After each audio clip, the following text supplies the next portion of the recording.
বছর আগে যুবক ছেলে যুবতী মেয়ে প্রেম করত, আর এখনো যুবক ছেলে যুবতী মেয়ে প্রেম করে। পার্থক্যটা কি জানেন? আজ থেকে 30 বছর আগে তখন যুবক ছেলে যুবতী মেয়ে প্রেম করে বাড়ি থেকে পালাতো, আর এখন কি হয়েছে শুনবেন? যুবক ছেলে যুবতী মেয়ে প্রেম করে কম, 2 ছেলের মা 4 ছেলের বাপের সঙ্গে পালাচ্ছে। ঠিক না বে ঠিক? লজ্জা করে না? কবরে শোবেন না? নির্লজ্জ কোথাকারে? রাগ করবেন না বাপ, হয়তো একটু কড়া ভাষা হয়ে যাচ্ছে না?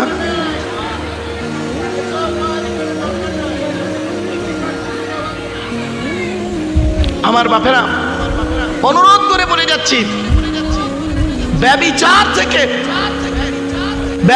থেকে দূরে সরে থাকুন। ব্যভিচার হারাম, আর বিবাহ হলো হালাল। বিবাহ হলো হালাল, ব্যভিচার হলো হারাম। আপনি একটা কোরআনে আছে, 1, 2, 3, 4 তুমি বিয়ে করতে পারো যদি তোমার ক্ষমতা থাকে চালাবা, কিন্তু জেনা করো না। এই যুবক ছেলেরা, তোমাদের এখন জেনা শুরু হয়েছে কিভাবে জানো? অনেক যুবক ছেলে আমাকে বলবে, হুজুর আমি কোনোদিন কোনো নারীর সঙ্গে জেনা করিনি। ঠিক কথা, তোমার মোবাইলটা চেক করলে বোঝা যাবে তুমি কত ভালো ছেলে। বাস্তব কথাটাই বললাম। এই কথা যদি আমি না বলি, কিয়ামতের মাঠে আল্লাহ আমার জবানটাকে টেনে ছেড়ে নেবে। আসুন কোরআনে আয়াত দিচ্ছে, আজকে তাফসীরগুলো একটা করে বলি। শুধু তাই নয়, আজ থেকে 60 বছর আগে যারা 2 জন ব্যক্তি এই জলসা কায়েম করেছিলেন, তাদের উদ্দেশ্য ছিল কি জানেন? এই জগন্নাথপুর গ্রামে প্রত্যেকটা ছেলে মেয়ে তার পিতামাতার সেবা যত্ন করবে। ঠিক না বে ঠিক? কিন্তু অনেক মানুষ তারা ভাত পায় না, অনেক মাম্মা ভাত পায় না। অনেক ছেলে এমন আছে চাকরি করে, শিক্ষিত ছেলে, পিতামাতার ভাতই দেয় না, পিতামাতার ভাতই দেয় না। বারাইপুর সোনারপুরে 2 কাঠা জায়গা কিনে ঘর ভাড়া করে রয়েছে, বউটা কিনে, ছেলেটাকে নিয়ে, মেয়েটাকে নিয়ে। আর দেশের বাড়িতে মাম্মা ঈদ বকরাই তো দূরের কথা, খাবারও পায় না। কটা নেবেন বাবা? এই তো বারাইপুরে আমার ফ্ল্যাট রয়েছে গো বাবা, বাড়িও রয়েছে, ফ্ল্যাটও রয়েছে, থাকি তো আমি ডায়মন্ডে। বাস্তবটাই বললাম বাবা, আমার ভুল বুঝো না। একটা করে কোরআনের দলিলগুলো দিয়ে যাচ্ছি, একটু ধৈর্যের পরিচয় দিন। তাই আমি অনুরোধ করে বলে যাচ্ছি, আজকের 10টা হারামের কথা বলবো। কটা হারাম? কোরআনে 10টা হারাম। এই কোরআনে আছে 250 রকমের হারাম। কত 250 রকমের হারাম আছে, 250 রকমের হালাল আছে। আপনি আমি কটা হারাম হালাল জানি? 250 রকমের হারাম আছে। আজ আমি বেশি নয় বাপ, 10টা হারামের কথা বলবো। 10টা হারাম, দেখি 10টা হারাম, 10 থেকে 15টা হয়তো হবে টাইমের মধ্যে। আসুন কোরআনের একটি সূরার সংক্ষিপ্ত আলোচনা আপনাদের কাছে করব বাপ। সূরাটির পরিচয় প্রথম দিই। কোন সূরাটি ধরবো তাই চিন্তা করছি। ছোট্ট একটা সূরা, আলোচনা করতে করতে এসে যাবে।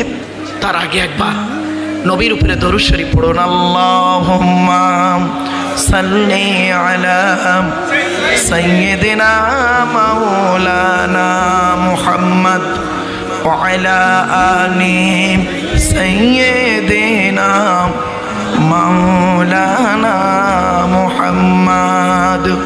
এসো তোমরা ইসলামে, এসো তোমরা ইসলামে, হবে যে উজালা মক্কা মদিনা নবী কামলিওয়ালা।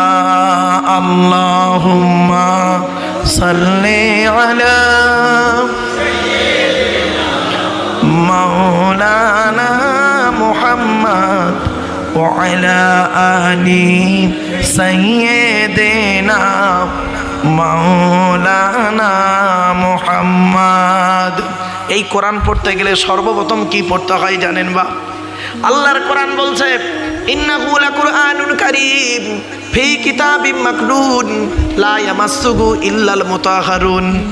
আল্লাহ কোরআনে বললেন এ কোরআন হলো মর্যাদাশীল কোরআন। এ কোরআনকে আল্লাহ রাব্বুল আলামিন লাউহে মাহফুজে সংরক্ষিত রেখেছেন। লা ইয়ামাসসুহু ইল্লাল মুতাহহারুন, বিনা পবিত্রতায় কোরআনকে স্পর্শ করা যাবে না। কোরআনকে স্পর্শ করতে গেলে কি করতে হবে বাবা? ওযু করতে হবে। কোরআন বলছে ইয়া আইয়ুহাল্লাযীনা আমানু ইযা কুমতুম ইলাস সালাতি ফাগসিলু বুজুহাকুম ওয়া আইদিয়াকুম ইলাল মারাফিকি ওয়ামসাহু বিরুসিকুম ওয়া আরজুলাকুম ইলাল কাবাইন। পবিত্র কোরআন 6 নম্বর পারা 7 নম্বর পৃষ্ঠার 1 নম্বর লাইন, সূরার নাম সূরা মাইদা। আল্লাহ বলছেন হে ঈমানদার বান্দাগণ, তোমরা যখন নামাজের জন্য দাঁড়াবে সর্বপ্রথম তোমরা তোমাদের মুখমণ্ডল ধৌত করবেন। ভালো করে দেখে নিন, শিখে নিন, বুঝে নিন, জেনে নিন মুখমণ্ডল কতটুকু ধৌত করবেন। অজু করতে গিয়ে অনেকে তো অজুই করতে পারেন না, রাগ করবেন না, ভুল বুঝবেন না, জানো অজুর পদ্ধতিরই আপনার জানা নেই। আফসোস এইটাই। অজু করতে গেলে শুনে নিন, এই চুলের গোড়া থেকে নিয়ে থুতনি পর্যন্ত, মা বোনেরা ভালো করে শুনে নিন, এ কানের লতিকা থেকে নিয়ে অপর কানের লতিকা পর্যন্ত ভালো করে ধৌত করতে হবে। একটা লোমের গোড়া যদি শুকনো থাকে অজু হবে না। ওই অজুতে নামাজ পড়লে নামাজই হবে না আপনার। যাদের দাড়ি আছে, দাড়ি ঘন দাড়ি আছে, ভালো করে খেলাল করে নেবেন, নইলে অজু হবে না বাবা। 2 নাম্বার ওয়াইদিয়াকুম ইলাল মারাফিকি, এ হাতের কনুইয়ের উপর পর্যন্ত ধৌত করতে হবে। কনুইয়ের উপর পর্যন্ত, কনুই পর্যন্ত করলে হবে না, শিখে নিন একটু। কনুই পর্যন্ত ধুলে হবে না, কনুইয়ের উপর পর্যন্ত ধৌত করতে হবে। 3 নাম্বার মাথামণ্ডল মোছা করতে হবে। 4 নাম্বার পায়ের গাঁটের উপর পর্যন্ত ধৌত করতে হবে। গাঁট পর্যন্ত ধৌত করলে হবে না, গাঁটের উপর পর্যন্ত ধৌত করতে হবে। ছোট্ট একটা কথা আপনাদের বলি, রাগ করবেন না। করোনার পিরিয়ডে, করোনার সময় আপনারা অনেকে মুখে মাস্ক লাগিয়ে নামাজ পড়েছেন, তাই না? আরে ভাই বলুন না, হ্যাঁ কি না? হ্যাঁ, শুনে নিন, আমার এক বাস্তব অভিজ্ঞতা বলছি। আমি একটা মসজিদে জুম্মার নামাজ পড়তে গিয়েছি। ইমাম সাহেব আমাকে দেখতে পায়নি বেচারা, দেখতে পেলেই আমাকে দাঁড় করিয়ে দিত। তো আমি একটু দেরিতেই গিয়েছি। তো আমি দাঁড়িয়েছি, আমার পাশে একজন হাজি সাহেব, উনিও দাঁড়িয়েছেন। তো ইমাম সাহেব খুতবা দিচ্ছেন, খুতবা শুনলাম। ইমাম সাহেব নামাজে দাঁড়িয়েছেন, ওনারও মুখে 2টো মাস্ক লাগানো আছে, 2টো, আমার একটা লাগিয়ে রেখেছি। তো এবার ইমাম সাহেব নিয়ত বেঁধেছে, আমি পট করে করেছি কি, মুখ থেকে মাস্কটা খুলে নামাজটা পড়ছি। উনি কিন্তু অলরেডি 2টো লাগানো আছে মুখে। তো নামাজ সালাম ফিরিয়েছে ইমাম সাহেব, উনিও সালাম ফিরিয়েছে। অমনি করেছে কি, আমার থেকে শট করে দূরে সরে চলে গেল হাজি সাহেব, শট করে দূরে সরে চলে গেল। তো আমি অবাক হয়ে গেলাম। তো যাই পারে হোক। তো ইমাম সাহেব মোনাজাত করে নামাজ কমপ্লিট, সব বাইরে বেরিয়ে এসছে।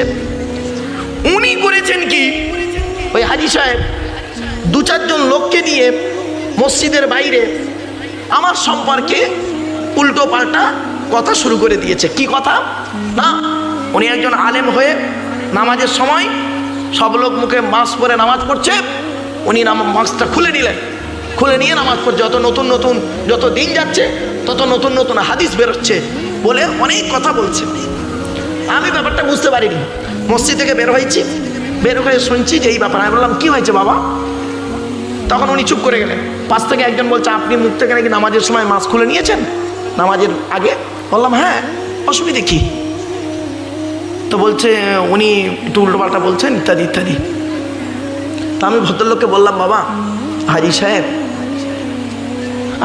আমি আপনাকে একটা কথা বলি, আপনি যেরকম বাজে মন্তব্য করছেন, মন্তব্য করার আগে আপনাকে আমার জিজ্ঞাসা করা উচিত ছিল।